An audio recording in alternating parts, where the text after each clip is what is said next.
Welcome to my YouTube channel. Chapter 31। Karanji और सिमसा दोनों खाली हाथ हॉस्पिटल से महल आते हैं। महल में उनके स्वागत की कई तैयारियां की गई थी, लेकिन जब उनको बिना बच्चे के देखते हैं तो सब्जी को बहुत चिंता होती है। केसर बनावटी चिंता दिखते हुए पूछती है, लेकिन करणजी यही जवाब देते हैं कि वो जहाँ भी है ठीक है। अब आगे। सिमरन जब अपने माता पिता के बारे में सुनती है तो खुद से गुस्सा होती है कि कैसे उसने एक बार भी ये नहीं सोचा कि उनकी कोई मजबूरी भी हो सकती है। वो यही सोचती है कितने गरीब लोग होते हैं जिन्हें एक टाइम खाना ही नसीब होता है, वो भी वो लोग मिल बांट कर खाते हैं, और ये अमीर लोग सिर्फ पैसे के आगे पागल है। इसके आगे एक पत्नी अपने पति को भी मारने को तैयार हो गई। सिमरन कहती है, दादू आपके पास मेरे मम्मा पापा की फोटो है क्या? मुझे डलहना है उनको जिन्हें मैंने इतना गलत समझा या गलत बोला। आदित्य जी कहते हैं, पहले अपने परिवार के बारे में पूरा जान लो, उसके बाद फोटो भी दिखाऊंगा। उसके आगे आदित्य जी कहते हैं, केसर और अजीत की पत्नी सीधे करणजी रूम में गई जहां सिमसा आराम कर रही थी। दोनों बिना पूछे सीधी रूम में चली जाती है, जिससे सिमसा जाग गई। वैसे भी सिमसा अंदर ही अंदर चिड़ी हुई थी, उसे अपनी बेटी की याद आ रही थी। ऊपर से इन दोनों का आना आग में घी का काम कर गया।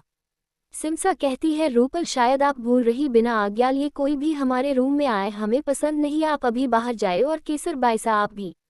केसर कहती है, भाभी सा ये क्या तरीका हुआ बात करने का, थोड़ा बहुत तो सोचिए, हम आपकी नंद है।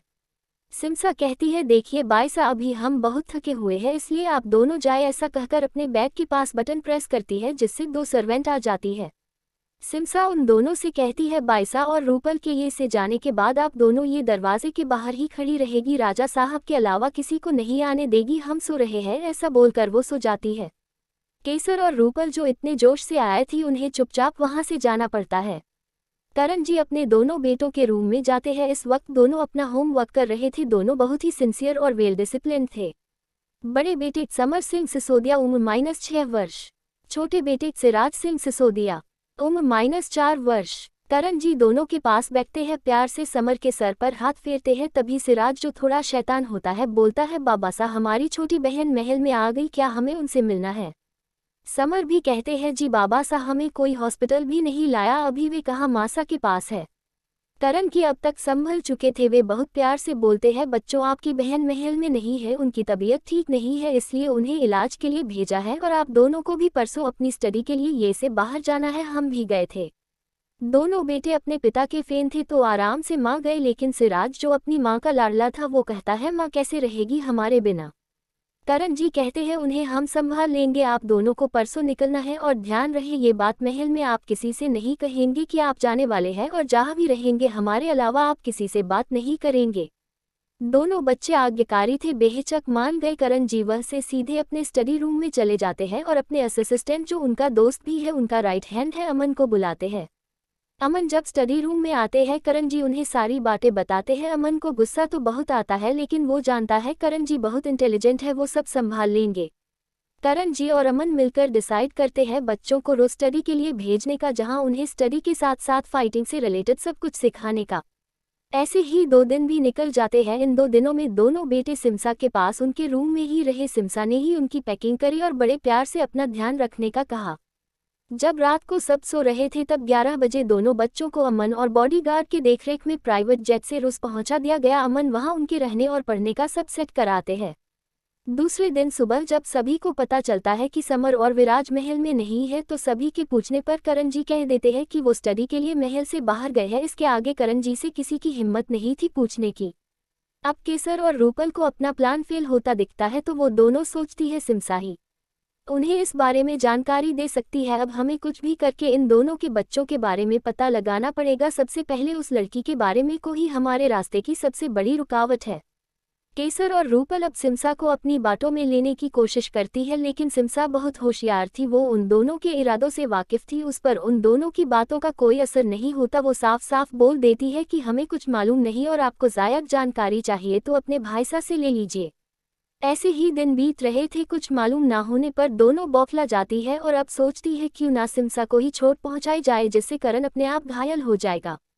चैप्टर 32। सिमरन को आदित्य जी के साथ भेजने के बाद करण जी अपने दोनों बेटों समर और विराज को भी स्टडी के लिए बाहर भेज देते हैं, जहां सारी अरेंजमेंट समन कर देता है। यहां महल में केसर और रूपल बौखलाई हुई है, क्योंकि उन्हें तो सिर्फ राजगद्दी से मतलब है, रिश्ते नाते उनके लिए कोई मायने नहीं रखते। अब वो सिमसा को चोट पहुंचाने का सोचती है, लेकिन उन्हें ये नहीं पता कि उनके हर वार का तोड़ करण जी ने पहले ही सोच रखा है। अब आगे कुछ दिनों बाद केसर कहती है, भाई साहब महल बहुत खाली खाली लग रहा है, आपको बच्चों को वापस बुला लीजिए, हमने तो हमारी राजकुमारी को देखा भी नहीं, आप हमारी सारी इच्छा पूरी करते हैं और हमें पता है आप हमारी ये इच्छा भी पूरी करेंगे, इतना तो हमें भरोसा है हमारे भाई साहब पर। केसर अपनी मीठी मीठी बातों से करण जी को इमोशनली ब्लैकमेल करने की कोशिश कर रही थी, क्योंकि करण जी केसर के प्रति अपने व्यवहार में कोई चेंज नहीं किया। वो जैसे पहले रहते थे अपनी बहन के साथ वैसे ही अब भी थे, क्योंकि वो धाक नहीं होने देना चाहते थे कि उन्हें सब मालूम है। करण जी बड़े प्यार से कहते हैं, महल कहाँ खाली सब है, यहाँ आपके दोनों बच्चे जोरावर और रेवा है, अजीत के बच्चे अंकुश और आकृति है, और रही बात हमारे बच्चों की तो वो अपनी स्टडी पूरी किए बगैर नहीं आएंगे। हम आपकी सारी इच्छा पूरी करते हैं, लेकिन ये इच्छा हमारे बच्चों के भविष्य के लिए सही नहीं है। केसर कुछ नहीं कहती, बस मुंह फुलाकर रूपल की तरफ देखती है, मतलब मैंने अपनी कोशिश की लेकिन कोई फायदा नहीं निकला। करण जी इतना बोलकर अजीत को इशारा कर ऑफिस चलने का बोलते हैं, क्योंकि राजमहल की जिम्मेदारियों के साथ साथ इनकी बहुत बड़ी कंपनी भी है जो टॉप में आती है, जिसे दोनों भाई मिलकर संभालते हैं। करण जी जाते हुए सिमसा के सर पर प्यार भरा हाथ फेरकर कहते हैं, हम जाकर आते हैं, आप अपना ध्यान रखिएगा और ज्यादा से ज्यादा रेस्ट कीजिए, समझिए आप, नहीं तो हम आकर अपने तरीके से समझाएंगे। जिसे सुनकर सिमसा शर्मा जाती है, क्योंकि करण जी ने ये बात बहुत धीरे कही थी, जो सिर्फ सिमसा को ही सुनाई दी। ये बात भी करण जी ने जानकर कही थी, क्योंकि उन्होंने सिमसा के उदास चेहरे को देख लिया था। करण जी चले जाते हैं, सिमसा को यूं मुस्कुराता हुआ छोड़कर, जिसे देख केसर का फूल हुआ मुंह और फूल गया। सिमसा वहां से उठकर अपने रूम में चली गई। केसर अपने बेटे, जो कि लगभग 9-10 साल का था, और बेटी 6 साल की थी, उन्हें लेने स्कूल चली गई। शादी के कुछ समय बाद से ही अपने पति और बच्चों के साथ यही महल में देर डाला हुआ था। कारण क्या बताया कि गांव में बच्चों की पढ़ाई अच्छे से नहीं हो सकती। हल्के उनके पति भी गांव के बड़े जमींदार थे, लेकिन केसर उन्हें महल की राजगद्दी का लालच देकर ये ले आए। गांव की जिम्मेदारी उनके छोटे भाई संभालते हैं। रूपल के बच्चे जुड़वा थे, दोनों अभी छोटे थे, यानी सिमरन से 2 साल बड़े। आदित्य जी के घर पर आदित्य जी का बड़ा बेटा और बहू निशा भी आ गए हैं, क्योंकि आशी ने कहा कि वो मिहिर को पसंद करती है, और वो लोग अभिनव जी के घर जाकर मिहिर और आशी के रिश्ते की बात करें। इसी की तैयारी में लता और निशा लग जाती है। उन्हें तो पूरा भरोसा है कि मिहिर हाँ ही करेगा आशी के लिए, क्योंकि आशी ने ये नहीं बताया कि मिहिर उससे कितना चिढ़ता है। नव्या, लता और निशा शॉपिंग पर निकल जाती है अभिनव जी के घरवालों के लिए गिफ्ट खरीदने। ये सिमरन कहती है, दादाजी मेरे दोनों भाई वापस महल आ गए हैं क्या?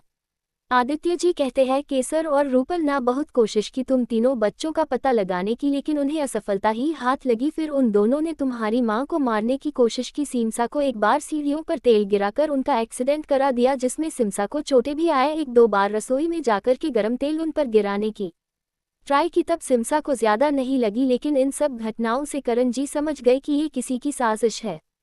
करण जी आपकी मां को अपने साथ कंपनी ले जाने लगे, घर पर उन्हें अकेले फिर कभी छोड़ा ही नहीं। आउट ऑफ इंडिया भी जाते तो सिमसा को साथ ले जाते। सिमसा ने खुद MBA किया हुआ था, तो वो भी साथ में कंपनी संभालने लगी, और इसी बीच हर महीने अपने बेटों से मिलने चले जाते। कई बार 10 दिन उनके साथ रहकर आते। यहाँ किसी को शक भी नहीं होता, सबको यही लगता कि बिजनेस मीटिंग है। आज आपके मम्मा पापा दोनों ने मिलकर कंपनी को टॉप 3 में ला दिया है। आपकी हर बर्थडे पर गिफ्ट आपकी मम्मा सेलेक्ट करती थी, और मैं आपकी पिक सेंड करता। बेटा, वे अपने तीनों बच्चों से दूर हो गए सिर्फ अपने बच्चों की जान बचाने की खातिर। ऐसा नहीं है कि वो डर गए, नहीं, उन्होंने यही सोचा कि दुश्मन कब किस वक्त आपको निशाना बना दे ये नहीं पता, इसलिए उन्हें ये कदम उठाना पड़ा। अब आपके भाई आ चुके, उन्हें आए हुए 4 साल हुए हैं। आपकी कंपनी के CEO है विराज, भी उन्हीं के साथ कंपनी संभालता है। आपकी बुआ का बेटा जोरावर को CEO बनना था, जिसकी सिफारिश दादाजी से आपकी बुआ ने की, लेकिन तभी आपके पापा ने रूस से समर और विराज को बुला लिया और एक पार्टी ऑर्गेनाइज कर कंपनी का CEO समर को घोषित कर दिया, जिसके बाद केसर कुछ नहीं कर पाए और समर ने जोरावर को एज एम्प्लॉय कंपनी में रखा। सिमरन कहती है, मेरे दोनों भाइयों का स्वभाव कैसा है? अब कल देखते हैं आगे का एपिसोड। जब तक बने रहिए हमारे साथ। यही पढ़ना एपिसोड हमारा, देना रेटिंग और रिव्यू, करना ना कंजूसी इसमें, यही है हमारा point of view. Chapter 33। Aditya ji Simran को उसके माता पिता से संबंधित सारी बातें बता रहे थे कि उसकी बुआ और चाची ने कितनी कोशिश की तीनों भाई बहन के बारे में पता करने की, लेकिन ये बात उन्हें पता नहीं चल सकी। अब सिमरन के दोनों भाई उनकी कंपनी संभाल रहे हैं, साथ में करण जी और सिमसा भी है। अब आगे सिमरन पूछती है, दादाजी मेरे भाइयों का स्वभाव कैसा है, क्या वे हमारे बारे में जानते हैं? आदित्य जी कहते हैं, आपके बड़े भाई समर बहुत गुस्सेल और अपनों के लिए बहुत पसेसिव है। वो बहुत आन बान और शान से रहने वालों में से है। महल में करण जी के गुस्से के आगे कोई नहीं बोल सकता था, लेकिन समर का गुस्सा उनसे भी डबल है। शातिर और चालक है, उनकी नज़र से कोई नहीं बच सकता है। यूँ बहुत हैंडसम है, करण जी की कॉपी लगते हैं। आपके छोटे भाई विराज, वो भी अपने बड़े भाई की तरह है, लेकिन थोड़े चंचल भी है। लड़कियों से फ्लर्ट करना उनकी आदत है, जहां समर लड़कियों को देखना भी पसंद नहीं करते हैं। लेकिन आपके दोनों भाई आपके बारे में जानते हैं और बड़ी शिद्दत से आपका इंतजार कर रहे हैं। उन्हें सब पता है क्यों आपको दूर करना पड़ा, लेकिन ये नहीं पता कि आप कहाँ हैं। अगर उन्हें आपका पता बता दिया जाता तो वो आपसे मिलने की कोशिश जरूर करते, जो आपके लिए सही नहीं होता। अभिनव जी कहते हैं, सिमरन आप 15 दिन बाद 23 की हो जाएगी और भविष्यवाणी के अनुसार 23 के पहले आपको शादी करके महल पहुंचना है अपने पति के साथ।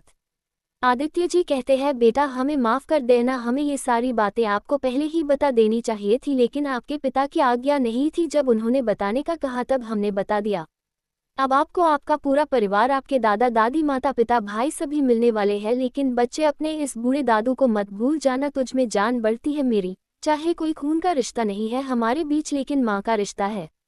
सिमरन खुद भावुक हो जाती है और अपने दादू के गले लगकर कहती है, आज तो आपने ये बात कह दी, आगे से ये बात भूलकर भी आपकी ज़बान पर नहीं आनी चाहिए। मेरे दादा दादी, माता पिता अभी तक सिर्फ आप हो, समझे आप, और उनको टाइट पकड़ लेती है। कहीं ना कहीं सिमरन को भी अंदर ही अंदर खुशी हो रही थी, अपने परिवार के बारे में जानकर वो भी मिलने के लिए उत्सुक हो रही थी। अभिनव जी कहते हैं, सिमरन हमें पता है कि आप अपने परिवार से मिलने को बेसब्र है। आपकी जगह कोई भी होता जिसे इतने सालों बाद अपने परिवार के बारे में पता चलता, तो वो भी आपकी तरह ही बेसब्र होता। आदित्य जी कहते हैं, सिमरन बेटा ये सब तो ठीक है, लेकिन शादी के बारे में आपका क्या ख्याल है? क्योंकि आपके माता पिता का हमें यही आदेश है कि हम उनकी इच्छानुसार आपकी शादी करवा कर ही महल ले जाए। बेचारी सिमरन अपने परिवार के बारे में जानकर इतना खुश हुई कि अपनी शादी के बारे में तो भूल ही गई। और अब आदित्य जी के पूछने पर ख्याल आया कि उसकी शादी उसके मम्मा पापा की पसंद से ही करनी होगी। सिमरन मेहर को देखती है, उसने मेहर के बारे में ऐसा सोचा नहीं था, हालांकि मेहर का बिहेवियर उसके प्रति अच्छा ही रहा है। मेहर सिमरन के चेहरे के एक एक्सप्रेशन देखकर उसकी परेशानी समझ जाता है और अभिनव जी को बोलता है, दादू मुझे सिमरन से अकेले में बात करनी है। आदित्य जी और अभिनव जी केबिन से बाहर चले जाते हैं, वहां पर सिमरन और मेहर रह जाते हैं। सिमरन सोफे पर बैठी थी, मेहर वही सोफे पर आकर बैठ जाता है, लेकिन उचित दूरी बनाकर। सिमरन को मेहर की ये बात अच्छी लगी। मेहर सिमरन से कहता है, सिमरन तुम क्या सोचती हो इस रिश्ते के बारे में? तुम्हारी हाँ या ना इम्पोर्टेंट है, कोई भी फैसला तुम पर थोपा नहीं जाएगा, ये मेरा वादा है तुमसे। सिमरन कहती है, मुझे कुछ समझ नहीं आ रहा है। मैंने अभी तक शादी के बारे में ही नहीं सोचा था। जैसी लाइफ रही मेरी उसमें ये ख्याल आया ही नहीं, अब एकदम से ये सब मुझे कुछ समझ नहीं आ रहा कि क्या जवाब दूँ। मेहर कहता है, अच्छा ये बताओ मैं तुम्हें पसंद हूँ या नहीं, मतलब मैं तुम्हें अच्छा लगता हूँ या बुरा? मेहर एक मदहोशी भरी आवाज़ से पूछता है। सिमरन एक तक उसकी आंखों में देखती है और कहती है, अच्छे लगते हो, मतलब बुरे नहीं हो, मेरे से तो हमेशा अच्छे ही रहे हो। मेहर कहता है, मैं तुम्हारे साथ कभी बुरा हो भी नहीं सकता हूँ, और तमज़ो सोचो, लेकिन मुझे तुम पसंद हो और मैं तुमसे ही शादी करना चाहता हूँ। तुम ही मेरी पहली और आखिरी पसंद हो। मेहर की मदहोशी भारी आवाज़ और उसकी आंखों में बेइंतहा प्यार देखकर सिमरन अपने आप में सिमट जाती है। आगे मेहर कहता है, तुम्हारा साथ मरते दम तक नहीं छोड़ूंगा। तुम पर आने वाली कोई भी मुसीबत को पहले मुझसे सामना करना पड़ेगा। अगर तुम्हें मुझ पर विश्वास है, ये मेरा हाथ थाम लो, मुझे मेरा जवाब मिल जाएगा। सिमरन को मेहर की आंखों में प्यार ही प्यार नजर आ रहा था। उसे लगता है पहले भी ऐसा हुआ है, उसे मेहर से अपना अलग ही जुड़ाव महसूस होता है और वो जल्दी से अपना हाथ मेहर के हाथ में रख देती है, जिसे मेहर कसकर पकड़ लेता है। अभिनव जी के घर पर शाम के 6 बजे घर के लगभग सदस्य आ गए थे। मेहर, आदित्य जी, अभिनव जी और सिमरन नहीं आए थे। प्रिया जी कहती, नीति सिमरन नहीं आए। तभी अंजलि कहती है, वो भाई के साथ उनके ऑफिस गई है और भाई के साथ ही आ जाएगी। आशी जब ये सुनती है कि सिमरन मेहर के साथ उसके ऑफिस गई है तो उसे बहुत गुस्सा आता है। वो अंदर ही अंदर सोचती है, एक बार मेरी शादी जो जाए मेहर से, फिर उस अनाथ को आसपास भी नहीं फटकने दूंगी मेरे मेहर के। बस एक बार मम्मी पापा आकर यहाँ मेहर से मेरे रिश्ते की बात कर ले। आगे देखते हैं क्या होगा आशी के सपनों का, लेकिन कहते हैं ना, बुरी सोच और बुरी नियत वाले का कभी भी भला नहीं होता। चैप्टर 34। आदित्य जी सिमरन को उसके भाइयों के बारे में बताते हैं कि उसके भाइयों का स्वभाव कैसा है, और वो अपनी बहन के बारे में भी जानते हैं और उसका बेसब्री से इंतजार कर रहे हैं। आगे आदित्य जी सिमरन को शादी के बारे में पूछते हैं क्योंकि आने वाले 15 दिनों बाद सिमरन 23 साल की हो जाएगी और भविष्यवाणी के हिसाब से सिमरन की शादी 22 साल की उम्र में होनी जरूरी थी। सिमरन आदित्य जी को कोई जवाब नहीं दे पाती है। मिहिर सिमरन के मन की उथल पुथल को समझते हुए उसे अकेले में समझाता है। मिहिर की बातों का प्रभाव सिमरन पर इस तरह होता है कि वो शादी के लिए राजी हो जाती है। अब आगे आशी जब सुनती है कि सिमरन मिहिर के ऑफिस गई है तो उसे बहुत गुस्सा आता है, लेकिन फिर वो ये सोचकर निश्चित हो जाती है कि वैसे ही उसकी शादी मिहिर से होना पक्की है और शादी के बाद वो सिमरन को ये से जल्दी बाहर करवा देगी। आशी कहती है सिमरन को ऐसा क्या काम था जो उसे ऑफिस जाना पड़ा। नीति को आशी अच्छी नहीं लगती थी। वो बोलती है मिहिर भाई खुद कॉलेज से सीधे सिमरन दी को लेकर गए हैं, अगर तुम में हिम्मत है तो खुद ही भाई से पूछ लेना। आशी कुछ नहीं बोलती। मिहिर के ऑफिस में मिहिर सिमरन को कहता है तो तुम तैयार हो मुझसे शादी करने के लिए। सिमरन हाँ बोल देती है, लेकिन मिहिर उसका हाथ नहीं छोड़ता और उसके सर को प्यार से चूम लेता। सिमरन की आंखें बंद हो जाती है। मिहिर दूर हटता है और कहता है अब आंखें खोल दो जान। सिमरन को अपने लिए मिहिर के मुंह से जान सुनकर बहुत अच्छा लगता है। वो धीरे से आंखें खोलती है तो मिहिर उसे ही देख रहा था। वो नज़ारे चुराने लगती है। मिहिर को उस पर बहुत प्यार आता है और खुद को रोक नहीं पाता। सिमरन को गले लगा लेता। सिमरन भी दूर नहीं हटती, उसे बहुत सफे फील हो रहा था। थोड़ी देर से दोनों अलग होते हैं। मिहिर कहता है सॉरी, वो पता नहीं एकदम से क्या हुआ और मैंने तुम्हें गले लगा लिया। सिमरन कहती है इट्स ऑक, वैसे भी अब हमारी शादी होने वाली है, मुझे बुरा नहीं लगा, मुझे तो और सेफ फील हुआ, पर कहीं ऐसा लगा जैसे हम पहले भी गले मिल चुके हैं। मिहिर बात को घुमाते हुए कहता है मैं दादाजी को बुला देता हूँ, वे लोग वेट कर रहे होंगे। मिहिर अभिनव जी को लगाकर अंदर आने का बोल देता है। अभिनव जी और आदित्य जी दोनों अंदर आते हैं। आदित्य जी सिमरन को पूछते हैं सिम्मी बेटा आप तैयार हैं मिहिर से शादी करने के लिए। सिमरन हाँ में जवाब देती है। अभिनव जी मिहिर को इशारे से पूछते हैं, वो गर्दन हिलाकर हाँ में जवाब देता है। आदित्य जी और अभिनव जी दोनों खुश हो जाते हैं और एक दूसरे के गले मिल जाते हैं। कहते अरे यार अब हम संबंधी बनने वाले हैं। आदित्य जी कहते हैं सिम्मी बेटा आप रेडी है तो कल ही आप दोनों की कोर्ट मैरिज करवा देते हैं। सिमरन कहती है इतनी जल्दी? तो अभिनव जी कहते हैं बेटा अब हमारे पास टाइम बहुत काम है और ये मैरिज अभी कुछ दिन सीक्रेट रहेगी, केवल हम 4 लोगों के अलावा किसी को नहीं पता होगा, उचित समय आने पर हम सबको बता देंगे। सिमरन कहती है ठीक है। सिमरन का ठीक है सुनकर मिहिर की खुशी का कोई ठिकाना नहीं रहा, लेकिन कोल्ड हॉटेड पसंद होने की वजह से एक शिपरे सिमलेस फेस के खड़ा रहा। आदित्य जी कहते हैं ठीक है मिहिर, तुम अपने असिस्टेंट से कहकर सारा पेपर वर्क कंप्लीट करवाना देना, मैं सिम्मी बेटा के साथ ठीक 11 बजे कोर्ट पहुंच जाऊंगा। मिहिर कहता नहीं दादाजी, ऐसे तो सभी को शक हो जाएगा, आप और दादू दोनों साथ आ जाए और मैं और सिमरन साथ आ जाएंगे। अभिनव जी ने कहा ठीक है और चलो घर रवाना हो गए क्योंकि 7 बज गए थे। अभिनव जी और आदित्य जी पहले पहुंचे। उनके पहुंचने के आधे घंटे बाद सिमरन और मिहिर पहुंचे। घर के अंदर आते ही आशी सिमरन पर बरस पड़ी। उससे मिहिर और सिमरन को साथ नहीं देखा जा रहा था। आशी को लगा अभी आसपास कोई नहीं है, इसलिए सिमरन के घर में घुसते ही बोली तुम्हारा कॉलेज इतनी रात को बंद होता है या कॉलेज के बाद अपने बॉयफ्रेंड के साथ टाइम स्पेंड कर रही थी? सिमरन कहती है तुम्हें कैसे पता चला? फिर कहती है जब पता है तो पूछ क्यों रही हो, अब तुम्हारे साथ टाइम स्पेंड करने का मुझे कोई शौक नहीं है, इसलिए इतने घंटे में अपने बॉयफ्रेंड के साथ थी। सिमरन को जब से अपने परिवार के बारे में पता चला तब से उसकी रेस्पेक्ट केवल आदित्य जी और आशु के लिए रह गई थी, इसलिए अब वो आशी से उसके आदत की तरह ही बात कर रही थी। सिमरन ने जब बोला कि इतनी देर वो सबे बॉयफ्रेंड के साथ थी, उसी वक्त प्रिया जी अपने रूम से बाहर आ रही थी और उन्होंने उसकी बात सुनते ही आंखें फाड़कर मिहिर को देखने लगी। मिहिर और सिमरन अपने रूम में चले गए फ्रेश होने के लिए। थोड़ी देर बाद सभी डाइनिंग टेबल पर होते हैं, सभी चुपचाप खाना खा रहे होते हैं। तभी नीति बोलती है सिमरन दी आज आप कॉलेज से सीधे ऑफिस क्यों गई थी? ये मैं नहीं आशी दी ने पूछा था। सिमरन कुछ कहती उसके पहले मिहिर बोल पड़ता है हाँ सिमरन ने जो प्रेजेंटेशन बनाई थी उसी प्रोजेक्ट से रिलेटेड कुछ काम था। क्यों आशी को कोई काम नहीं है क्या जो सबकी खबर रखनी जरूरी है? पहले कभी न्यूज एजेंसी में जॉब करती थी क्या? मिहिर के ऐसा बोलते ही नीति जोर जोर से हंसती है और कहती है आजकल मिहिर भाई आपको क्या हो गया? आशी दी का नाम सुनते ही आप ज्वालामुखी बन जाते हो और सिमरन दी का नाम आते ही आइसक्रीम बन जाते हो। मिहिर कहता है नीति चुपचाप खाना खाओ, लेकिन आशी की हालत तो ऐसी हो जाती है कि काटो तो खून नहीं। खाना खाने के बाद सब अपने अपने रूम की तरफ चले जाते हैं। सिमरन जैसे ही अपने रूम का दूर खोलने वाली होती है, पीछे से मिहिर आकर उसका हाथ पकड़कर खींचता है। सिमरन सीधी उसके सीने से जा लगती है और मिहिर प्यार से उसकी कमर को सहलाता है।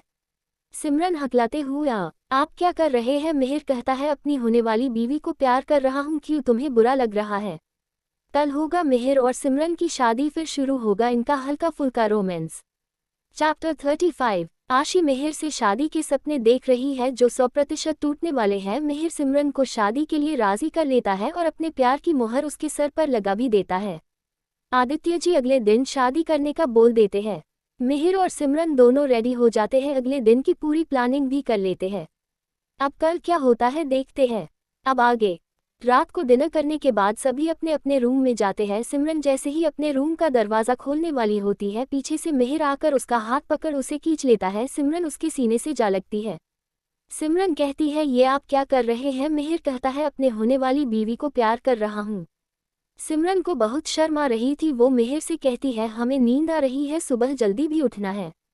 मिहिर कहता है, मैं तुम्हें कंफर्टेबल करने की कोशिश कर रहा हूँ, तुम मुझे अपने मन की बात बता सकती हो, चाहे अच्छी हो या बुरी। कहीं ऐसा तो नहीं कि ये रिश्ता तुम जबरदस्ती अपना रही हो? सिमरन कहती है, ऐसा कुछ नहीं है, आप ज्यादा मत सोचो, कल का दिन इम्पोर्टेंट है, इसलिए जाओ और सो जाओ। मिहिर गुड नाइट कहता है और उसके सर पर हल्का किस कर देता है। सिमरन भी गुड नाइट बोलकर अपने रूम में चली जाती है। रूम में आकर सिमरन फ्रेश होकर अपने ध्यान में बैठ जाती है। अब उसकी शक्तियां बढ़ रही थी, जिसका उसे आभास भी होने लगा था। ध्यान में बैठने के लगभग आधे घंटे बाद आज उसके शरीर में से सुनहरी रोशनी निकल रही थी और उसे ऐसा लग रहा था जैसे वो किसी को पुकार रही है और एक लड़का राजा की पोशाक पहने उसकी ओर आ रहा था। कह रहा था, आश्लेषा जल्दी निकलो ये से, लेकिन सिमरन को उस लड़के का चेहरा नजर नहीं आ रहा था क्योंकि चारों ओर धुंध फैली हुई थी। सिमरन अपनी आंखें खोल देती है और सोचती है, हमें आश्लेषा नाम से कौन पुकार रहा था, जबकि हमारा नाम तो सिमरन है। सोचते हुए सिमरन अपने बेड पर लेट जाती और थोड़ी देर बाद उसे नींद आ जाती है।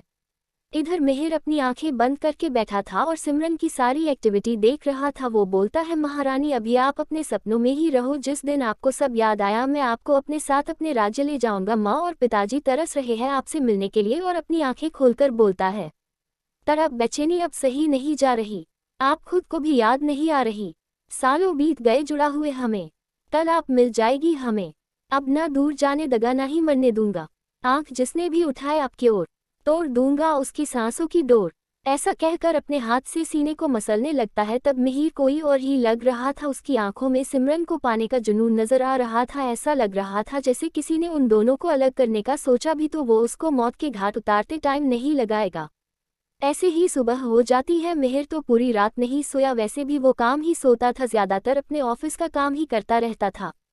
सिमरन अपनी प्रैक्टिस करके कॉलेज के लिए रेडी हो जाती है। इतने में मिहिर भी आ जाता है, बाकी तो पहले ही बैठे होते हैं। नाश्ता कर मिहिर और सिमरन निकल जाते हैं। मिहिर सिमरन को अपने ऑफिस ले जाता है, वहाँ सिमरन को उसके केबिन में बने रूम में रेस्ट करने का बोल अपना काम निपटाने में लग जाता है।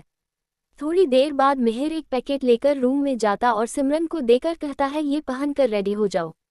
सिमरन कहती है, ये क्या है? मिहिर कहता है, आज हमारी शादी है, ऐसे जीन्स में करोगी क्या? मैंने तुम्हारे लिए साड़ी मंगवाई है, तुम इसे पहनकर रेडी हो जाओ, फिर हमें कोर्ट के लिए निकलना है। सिमरन कहती है, पर मुझे साड़ी पहनना नहीं आता। मिहिर कहता है, कोई बात नहीं, पर मुझे पहनाना आता है, अगर तुम्हें कोई प्रॉब्लम नहीं है तो मैं पहना देता हूँ। सिमरन अब मना भी नहीं कर सकती थी। मिहिर बहुत मन से ये साड़ी लाया था और देखा जाए तो ये मिहिर की तरफ से सिमरन को पहला गिफ्ट था, तो सिमरन हाँ बोल देती है। मिहिर कहता है, पहले तुम बाकी के कपड़े पहन कर आ जाओ, फिर मैं साड़ी पहना दूंगा। सिमरन बाथरूम में चली जाती है। 20 मिनट बाद बाथरोब पहन कर आती है। मिहिर वही खड़ा होता है। वो कहता है, ये बाथरोब तो खोलना पड़ेगा।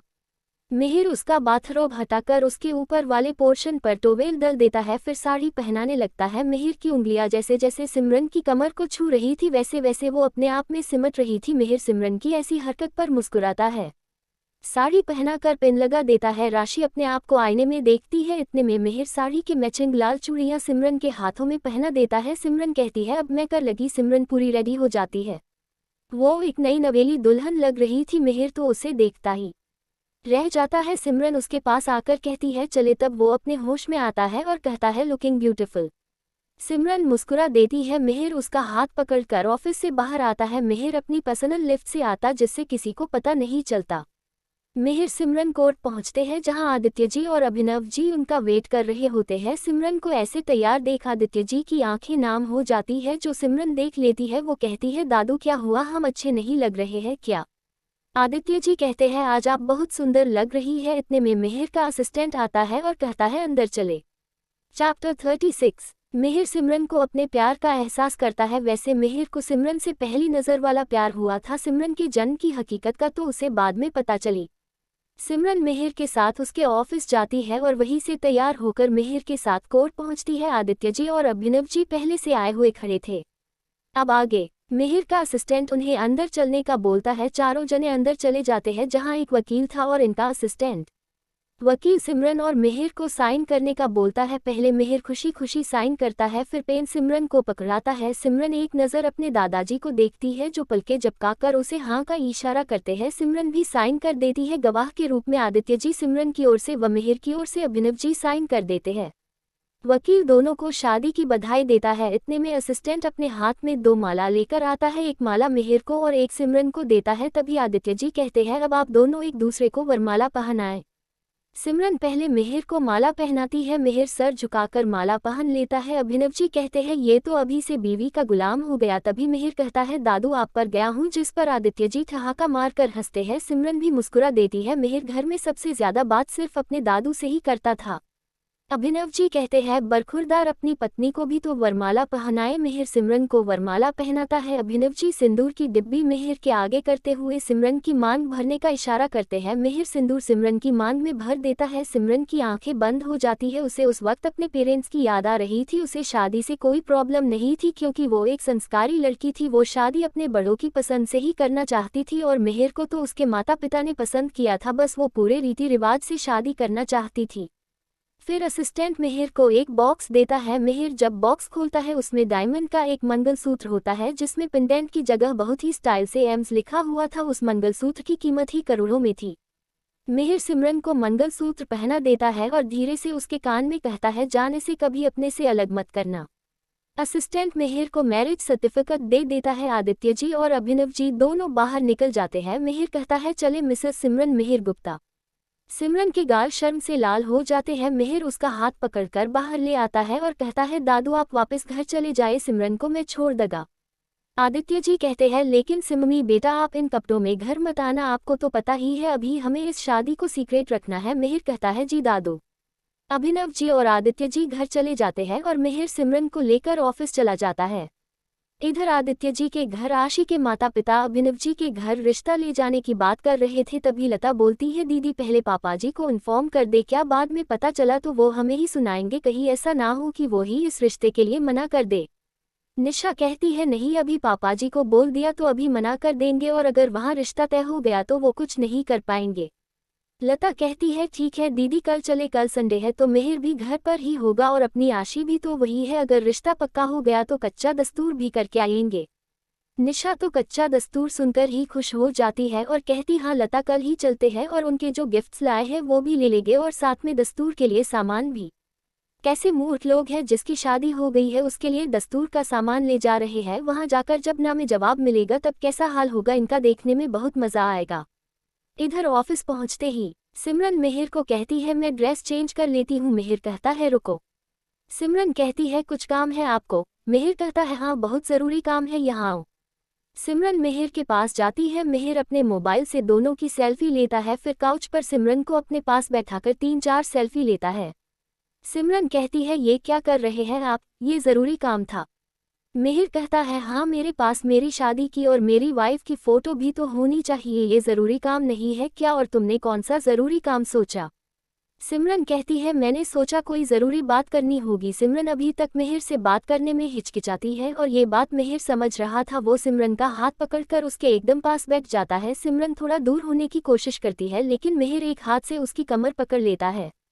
मिहिर प्यार से सिमरन से बोलता है देखो सिम्मी अब हमारी शादी हो चुकी है, अब हम हस्बैंड वाइफ है, हमें खुलकर एक दूसरे से बात करनी चाहिए, यूं हिचकिचाओगी तो हम कभी आगे बढ़ ही नहीं पाएंगे। सिमरन मिहिर की डबल मीनिंग वाली बातें समझ रही थी और उसे बहुत शर्म आ रही थी जिससे उसका चेहरा लाल हो जाता है। मिहिर को ये देखकर बहुत प्यार आ रहा था और वो एक हाथ से सिमरन के सर को पीछे से पकड़ उसका चेहरा ऊपर कर अपने हाथ उसके नर्म होठों पर रखकर प्यार से किस करने लगता है। सिमरन की भी आंखें बंद हो जाती है। उसे मिहिर का किस करना बुरा नहीं लग रहा था लेकिन वो कोई रेस्पॉन्स नहीं दे रही थी। उसने अपने हाथों से मिहिर की शर्ट कसकर पकड़ ली जिसे देखकर मिहिर के फेस पर स्माइल आ जाती है। 10 मिनट बाद वो सिमरन को छोड़ता है। सिमरन लंबी लंबी सांसें लेती है। मिहिर उसकी पीठ को रब करता है। थोड़ी देर में वो नॉर्मल होती है। मिहिर कहता है तुम्हें तो बहुत ट्रेनिंग देनी पड़ेगी, तुम तो एक छोटी सी किस भी नहीं झेल पाई। बेचारी सिमरन को बहुत शर्म आ रही थी, वो सर नीचे करके बैठी थी। मिहिर हाथ पकड़ उसे खड़ा कर अपने गले लगा लेता है और सर पर हाथ फेरता है। ना जाने क्यों सिमरन को बहुत अच्छा लग रहा था। मिहिर उसके चेहरे को अपनी दोनों हथेलियों के बीच पकड़ प्यार से कहता है, जान ये सब नॉर्मल है, इतना शर्माने की जरूरत नहीं है, आज से दिन में 3 टाइम तुम प्रैक्टिस करोगी। सिमरन कहती है सुबह 4 बजे से 6 बजे तक करती हूँ, मुझे कॉलेज का भी तो काम होता है, मैं सिर्फ सुबह ही प्रैक्टिस करूंगी। मिहिर हंसने लग जाता है और हंसते हुए बोलता है, मेरी जान मैं किस प्रैक्टिस की बात कर रहा हूँ। सिमरन नासमझ बोलती है, किस प्रैक्टिस की। अब मिहिर फ्रस्ट्रेट हो जाता है और वापस सिमरन को लिप्स किस करता है और बोलता है, इस प्रैक्टिस की बात कर रहा हूँ जो मैं तुम्हें दिन में 3 बार कराऊंगा। सिमरन शर्म के मारे मुंह घुमाकर खड़ी हो जाती है। मिहिर उसे पकड़कर अपने सीने से लगा लेता है और कहता है, जाओ चेंज कर लो। सिमरन रूम में चली जाती है, वहां जाकर अपने चेहरे को अपने दोनों हाथों से ढक लेती है। उसे अभी भी बहुत शर्म आ रही थी। फिर वो अपने कपड़े चेंज कर बाहर आ जाती है। सिमरन कहती है, घर चले। फिर वो और मिहिर दोनों घर के लिए रवाना हो जाते हैं। कल देखते हैं कल संडे किसके लिए हॉलिडे होता है और किसके लिए फंडे। चैप्टर 37। मिहिर और सिमरन की शादी हो जाती है। आदित्य जी और अभिनव जी दोनों घर चले जाते हैं। मिहिर और सिमरन ऑफिस चले जाते हैं। मिहिर सिमरन के साथ बहुत प्यार से पेश आ रहा था, जहां वो दूसरे लोगों के लिए जीता जागता शैतान था। वही आशी की फैमिली आदित्य जी को छोड़कर मिहिर के लिए आशी का रिश्ता लाने वाले हैं, वो भी पूरी तैयारी के साथ। अब आगे मिहिर और सिमरन घर के लिए निकल जाते हैं। अभी शाम जे 5 ही बजे थे। मिहिर ने आज उसकी सारी मीटिंग पोस्टपोन कर दी थी। मिहिर सिमरन को देखता है और बोलता है, ये मंगलसूत्र छिपा देना, किसी को दिखना नहीं चाहिए, और तुम्हारी मांग में से सिंदूर साफ कर लिया। सिमरन कहती है, ये तो चैन जैसा है, दिख भी गया तो क्या हुआ, और सिंदूर कभी पोंछते नहीं है, मैंने फेस वॉश किया था तब हट गया था, अब मैं हेयर स्टाइल ऐसी की है जिससे नजी दिख रहा। मिहिर सिमरन का हाथ पकड़कर गेयर पर अपने हाथ के नीचे रख देता है। सिमरन मिहिर को देखती है। मिहिर कहता है, ऐसे मत देखो, अभी से तुम्हें थोड़ा थोड़ा रोमांस सिखाना पड़ेगा। ऐसे ही बातें करते हुए घर आ जाता है। मिहिर कहता है, तुम्हें बुरा तो नहीं लग रहा जैसे हमारी शादी हुई है, तुम आज अपने ससुराल आए हो, ना तुम्हारी आरती हुई ना गृह प्रवेश। सिमरन कहती है, ऐसे ही लिखी थी हमारी शादी, फिर यह किसी को पता भी तो नहीं है, उन्हें तो यही पता है कि मैं कॉलेज से आया हूँ। दोनों अंदर जाते हैं जहाँ सभी बैठे हुए थे। तभी प्रियाजी कहती है, अरे सिम्मी बेटा आ गई, और मिहिर आज तो तुम भी, क्या बात है, जाओ दोनों फ्रेश होकर आ जाओ। थोड़ी देर में दोनों ही नीचे आ जाते हैं। सिम्मी कहती है, क्या बात है, आज सभी एक साथ बैठे हैं। तभी आशी कहती है, होते तो सभी रोज है, पर तुम नहीं होती हो, जबकि तुम्ही कॉलेज तो 3 बजे ही बंद हो जाता है। सिमरन कहती है, मेरे कुछ पर्सनल काम भी हैं जो मैं तुम्हें बताना जरूरी नहीं समझती। तभी अंजलि कहती है, सिम्मी चाय लो बेटा, बाकी सब भी चाय पीते हैं। मिहिर अपने रूम में चला जाता है। वो ऐसे सभी के बीच बहुत काम ही बैठता था, कोई कुछ कहता भी नहीं, क्योंकि ये उसकी आदत थी। सिमरन भी अपने रूम में चली जाती है। वो देखती है अभी दिन में टाइम है, तो आध्यात्मिक साधना करने की सोचती है और अपने ध्यान में बैठ जाती है। जैसे ही सिमरन ध्यान में बैठती है, मिहिर के हाथ में नीली रोशनी निकलने लगती है। वो अपना रूम लॉक कर साधना करने लग जाता है। आज सिमरन को एक महल नजर आता है, जिसके बगीचे में शादी का मंडप लगा हुआ होता है, जिसमें एक लड़का राजसी पोशाक पहने था और लड़की ने दुल्हन के कपड़े पहने हुए थे। उनके फेरे हो रहे थे। फेरे के बाद लड़का लड़की की मांग में सिंदूर भरता है। ये सब उसे धुंधला नजर आ रहा था और उसके शरीर में से लाल रंग की रोशनी निकलती है। सिमरन साधना के समय अपने दिमाग पर बहुत जोर डालती है, जिससे उसके शरीर की ताप से लाल रोशनी नारंगी रंग की होने लगती है। इधर मिहिर साधना करते समय अपने मन में कहता है, जान इतना जोर अपने दिमाग पर मत डालो, अभी तुम्हारा शरीर इतना ताप सहन नहीं कर पाएगा। मिहिर यही से अपनी शक्ति से सिमरन के दिमाग को शांत करने की कोशिश करता है और कामयाब भी हो जाता है। सिमरन के शरीर की रोशनी वापस लाल हो जाती है। ऐसे ही दोनों 1 घंटे तक साधना करते हैं।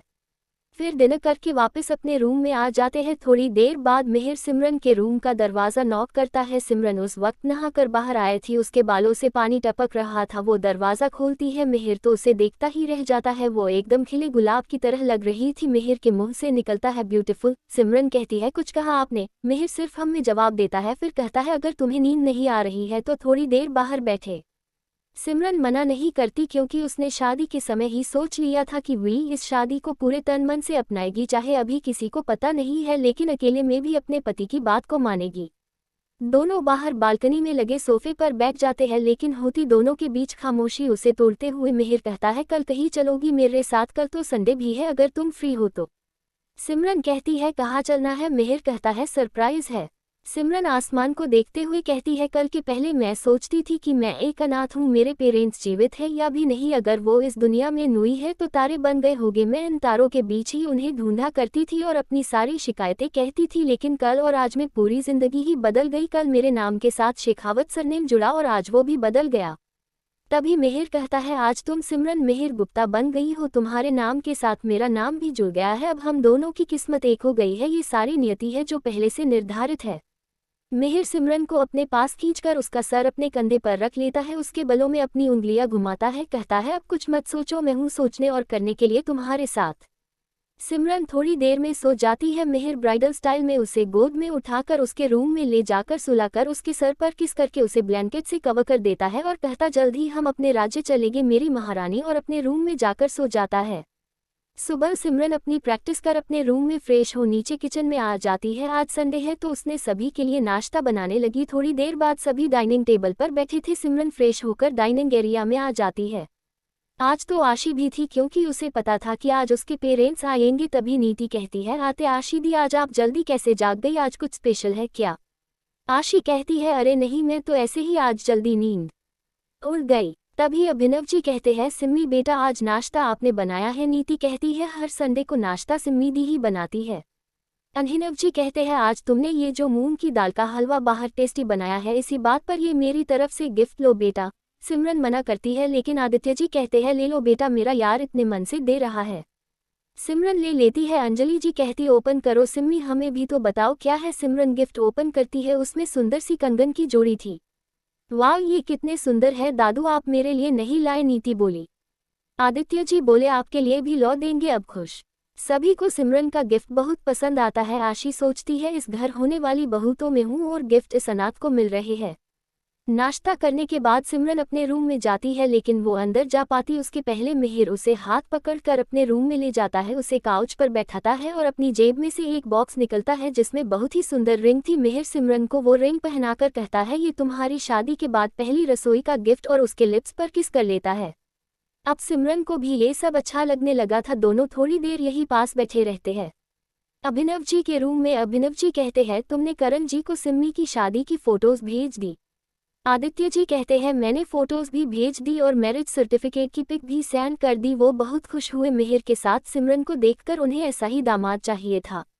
इधर निशा और लता गिफ्ट्स पैक कर रही थी। निशा कहती है, लता जल्दी करते हैं, अभी हमें तैयार भी होना है, 11 बजे हमें निकलना है, पहुंचने में घंटा भर तो लगेगा। और हाँ, लड़के वालों को दस्तूर में देने वाले लिफाफे भी रख लिए ना, कल देखते हैं लिफाफों की किस्मत, जाते हैं या आपस की चैन में ही बंधे रह जाते हैं। चैप्टर 38। मिहिर और सिमरन शादी करके घर आ जाते हैं, जिसका अभी तक किसी को पता नहीं, केवल दोनों के दादाजी के अलावा। सिमरन की साधना में जब उसके शरीर से निकलने वाली रोशनी जब विकराल होने लगती है तो मिहिर अपनी शक्ति द्वारा उसे शांत कर देता है। सिमरन के खाना बनाने पर अभिनव जी सिमरन को कंगन गिफ्ट में देते हैं और मिहिर रिंग गिफ्ट करता है। ये तो सब ठीक है, लेकिन आशी की फैमिली जो अपने आप को बहुत स्मार्ट समझती है, जो अपनी इंसल्ट कराने की पूरी तैयारी करके गुप्ता मेंशन आ रहे हैं, देखना बहुत मजा आएगा। अब आगे, आज संडे है तो सभी नाश्ता करके आगे आज कैसे एंजॉय करना है उसकी प्लानिंग बना रहे हैं। ये फैमिली थोड़ी अलग टाइप की है, यहाँ युवा और बुजुर्ग साथ में एंजॉय करना पसंद करते हैं। केवल मिहिर ही सबसे अलग रहता है और कोई उसे साथ में एंजॉय करने के लिए बुलाता भी नहीं है, क्योंकि सब अपना एंजॉयमेंट खराब नहीं करना चाहते। मिहिर को कैन गुस्सा आ जाए पता नहीं, वैसे उसे अपने साथ में बुलाने की हिम्मत किसी में नहीं है। सभी मिलकर प्लान बनाते हैं, पिलो पासिंग गेम खेलते हैं। अभी लंच में टाइम था और लंच के बाद शाम को मूवी देखने का प्रोग्राम बनाया। सभी बाहर गार्डन में बैठते हैं। सर्दी में हल्की हल्की धूप अच्छी लग रही थी। तभी आशी कहती है, सब है पर मिहिर जी नहीं है। उसको पता लग गया था घर वालों से कि मिहिर को ये सब पसंद नहीं है और कोई इन सब में इन्वॉल्व होने के लिए बोलता भी है तो उस इंसान को मिहिर के खतरनाक गुस्से का सामना करना पड़ता है। आशी सिमरन को कहती है, मिहिर जी को बुला लाओ, उनके फ्लोर पर तुम्हारे सिवा कोई जाएगा नहीं। सिमरन को कुछ पता नहीं था, वो मिहिर को बुलाने चली जाती है। नीति कहती है, आशी दी आपने सिम्मी दी को क्यों भेजा? मिहिर भाई को ये सब पसंद नहीं है और वो उनके गुस्से का शिकार बनेगा। जो अलग आशी को तो बहुत मजा आ रहा था, बाकी सन को बहुत डर लग रहा था कि कहीं मिहिर गुस्से में सिमरन को ज्यादा हट ना कर दे। सिमरन मिहिर के रूम को नॉक करती है। मिहिर अंदर आने का बोलता है क्योंकि उसको पता था सिमरन ही होगी। मिहिर कहता है, ये तुम्हारा भी रूम है, नाक करके आने की जरूरत नहीं है। सिमरन कहती है, मैं किसी काम से आया हूँ आपके पास। मिहिर कहता है बोलो क्या हुआ। सिमरन कहती है आज संडे है तो सभी ने पिलो पासिंग गेम खेलने का सोचा है, सब है वहाँ पर आप नहीं, इसलिए मैं आपको बुलाने आया हूँ, आप चलेंगे ना। मिहिर को कोई इंटरेस्ट तो नहीं था लेकिन सिमरन का कहा नहीं टाल सकता था। वो सिमरन के पास जाता है और उसके कंधों को अपने हाथों से पकड़कर अपनी ओर घुमाता है, उसके चेक्स पर किस करके कहता है चलो। सिमरन को अब इन सब की आदत हो चुकी थी। मिहिर को सिमरन के साथ आता देख सबकी आंखें बड़ी हो जाती है। अंजलि जी कहती है आज मिहिर में किसी और की आत्मा आ गई क्या, बिना गुस्सा किए मुस्कुराते हुए आ रहा है।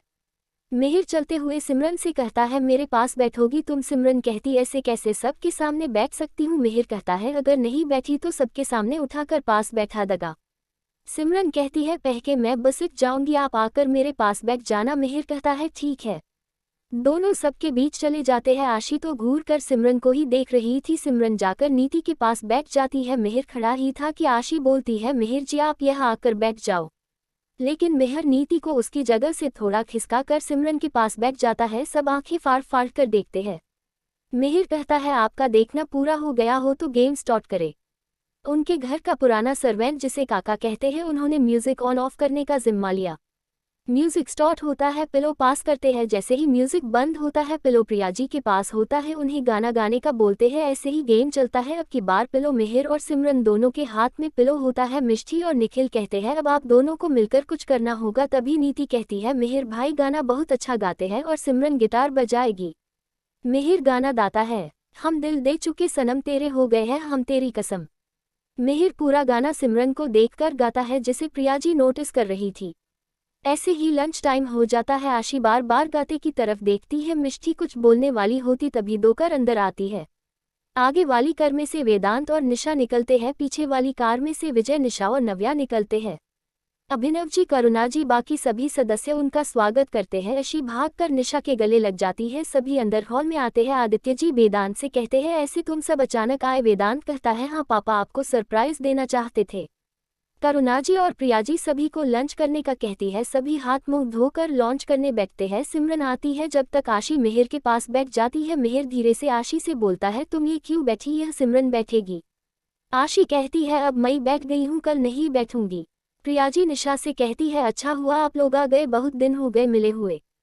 करना जी कहती है हाँ बेटे आप लोगों को मिलने आना चाहिए था, वैसे आज आकर बहुत अच्छा किया। लता कहती है शाई कहाँ आंटी जी, आपने ऐसे आने जाने से ही तो मेल मिलाप बढ़ता है, वैसे अब तो आना जाना लगा ही रहेगा। अंजलि जी कहती है आना जाना मतलब। तभी निशा जी कहती है ये एक सरप्राइज है, लंच के बाद पता चलेगा। लता कहती है सिमरन अपना सामान पैक कर लेना, आज हमारे साथ ही चल चलना, समझी तुम। मिष्टी कहती है आशी भी आज जाएगी। लता कहती है नहीं आशी यही रहेगी। तभी अभिनव जी कहते हैं जिसे सुनकर लता को बहुत गुस्सा आता है। ऐसा क्या बोला अभिनव जी ने, ये तो कल की परत में ही पता चलेगा। तब तक बने रहिए हमारे साथ खूब सारे रिव्यूज और रेटिंग के साथ। Chapter 39 Gupta family Sunday enjoy करती है। लंच के टाइम वहां मेहरा फैमिली भी आ जाती है। सभी साथ बैठकर लंच करते हैं। लता सिमरन को अपना सामान पैक करने का बोलती है जिससे शाम को वो भी उनके साथ घर जा सके।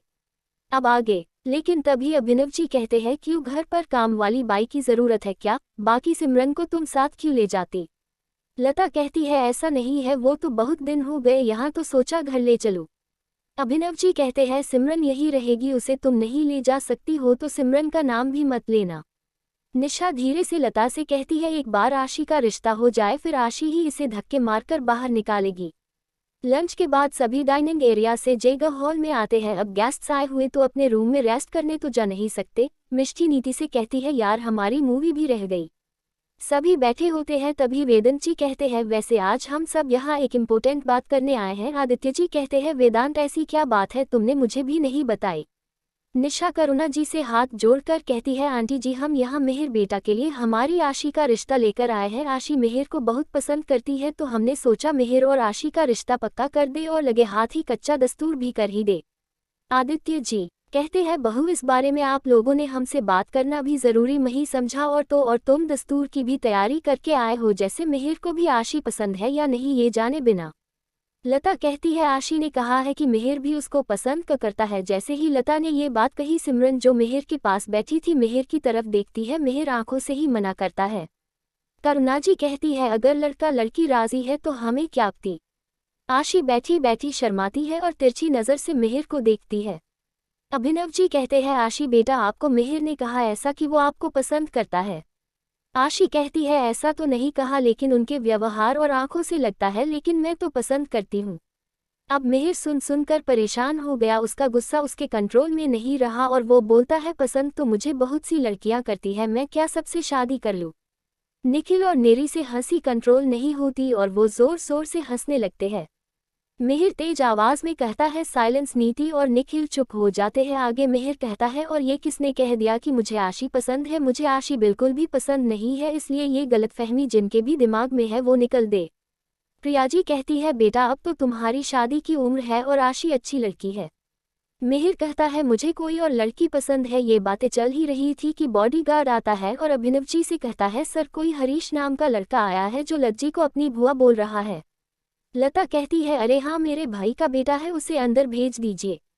आदित्य जी कहते हैं, वो यहाँ क्यों आया है? लता कहती है, हरीश ने सिमरन की फोटो देखी थी, उसे सिमरन पसंद है, मैंने ही बात चलाई थी, अब छोटी से बड़ी किया है तो शादी की उम्र भी हो गई है, तो हरीश से रिश्ता तय कर दिया है। इतने में हरीश अंदर आ जाता है, आते ही सभी को नमस्ते करता है और वही बैठ जाता है। दिखने में उसका रंग गहरा सांवला ठीक ठाक था, वो लगातार सिमरन को देखे जा रहा था। अब आदित्य जी का गुस्सा फट पड़ता है, वो सीधा लता को बोलते, तुम होती कौन हो? इस काले बैंगन से रिश्ता तय करने वाली? सिमरन मेरी जिम्मेदारी है और मैं उसका रिश्ता तय कर चुका हूँ। आशी प्रिया जी के पास जाकर रोते हुए कहती है, आंटी मिहिर को कहिए ना, मैं उनसे बहुत प्यार करती हूँ, वो मुझसे शादी कर ले। अब प्रियाजी को आशी के लिए बुरा लग रहा था, वो मिहिर को कहती है, बेटा आशी अच्छी लड़की है। मिहिर साफ मना कर देता है। तभी अभिनव जी कहते हैं, आज के लिए इतना तमाशा बहुत है। फिर वेदांत से कहते हैं, बेटा मिहिर को आशी पसंद नहीं है, इसलिए अचानक रिश्ता इस घर में नहीं हो सकता है। और रही बात सिमरन की, तो आदि ने सिमरन का रिश्ता पहले से ही तय कर दिया है। करना जी मिहिर को कहती है, मिहिर अगर जो लड़की तुमने पसंद की है अगर वो हमारे घर के अनुसार नहीं हुई तो तुम्हें आशी से शादी करनी पड़ेगी। मिहिर कहता है, ठीक है। आशी तो खुश हो जाती है। सिमरन सभी को देखते हुए कहती है, दादू मैं रूम में जा रही हूँ, क्योंकि लता ने जैसा लड़का उसके लिए ढूंढा उससे उसका मन खराब हो गया। आदित्य जी कहते, ठीक है। सिमरन के जाने के बाद मिहिर भी चला जाता है। लता दोनों का एक ही फ्लोर पर रुकने का पता था और वो कोई नया तमाशा करने की सोच रही थी। आदित्य जी को अभिनव जी कहते हैं, करण जी से बात हुई? आदित्य जी कहते हैं, उन्होंने आज से 5वें दिन बरत सहित बुलाया है। आदित्य जी और अभिनव जी कुछ सोचते हैं जिससे उनके चेहरे पर मुस्कुराहट आ जाती है। मिहिर कॉल करके सिमरन को अपने रूम में बुलाता ही सिमरन मना नहीं करती थी। सिमरन मिहिर के रूम में जाती ही मिहिर जल्दी से उसे गले लगा लेता है। सिमरन कहती है, क्या हुआ? मिहिर कहता है, कुछ नहीं, बस तुम्हें अपने दिल से लगाए बहुत टाइम हो गया था, बस इसलिए। प्रियाजी लता और निशा को गेस्ट रूम में आराम करने का बोलती है, वो दोनों गेस्ट रूम में चली जाती है। वेदांत और विजय दूसरे गेस्ट रूम में रेस्ट करते हैं। लता कहती है, दीदी इस सिमरन की खबर तो लेनी पड़ेगी। चैप्टर 40। निशा मिहिर और आशी के रिश्ते की बात करती है, जिसके लिए मिहिर साफ मना कर देता है और यह भी बता देता ही कि उसे कोई और लड़की पसंद है। मिहिर के मना करने पर आशी रोने लग जाती है और करुणा जी और प्रियाजी से मिहिर को मानने का कहती है। वही लता अपने भतीजे हरीश को बुला देती है और कहती है कि उसने सिमरन का रिश्ता हरीश से तय कर दिया है, जिस पर आदित्य जी इनकार कर देते हैं और सिमरन का रिश्ता कहीं और तय किया है ऐसा बोल देते हैं। लता कोई नया तमाशा करने की सोचती है जिससे सिमरन हट हो और इन सब से दूर सिमरन और मिहिर एक दूसरे को गले लगाए होते हैं। अब आगे मिहिर सिमरन को लेकर सोफे पर बैठता है, प्यार से उसके बालों को सहलाता है और एकदम उसके होंठों को अपने होंठों के बीच ले लेता है। मिहिर ये एक्शन इतना फास्ट था कि सिमरन को कुछ पता ही नहीं चला कि कब क्या हुआ। अब वो भी मिहिर का साथ देने लगती है, जिसे देख छोटी किस पेशेंट किस में बदल जाती है। लगभग 20 मिनट बाद मिहिर सिमरन को फ्री करता है। दोनों के सिर आपसे में भिड़े हुए थे और दोनों लंबी लंबी सांसें ले रहे थे। मिहिर सिमरन को अपने गले लगाकर उसकी पीठ को रब करता है जिससे वो नॉर्मल हो। मिहिर गोद में सिमरन को लेकर उसके रूम में जाता है, उसे बेड पर लेटा देता है और जाने लगता है। सिमरन उसका हाथ पकड़ लेती है। मिहिर कहता है, सो जाओ, थोड़ी देर रेस्ट कर लो।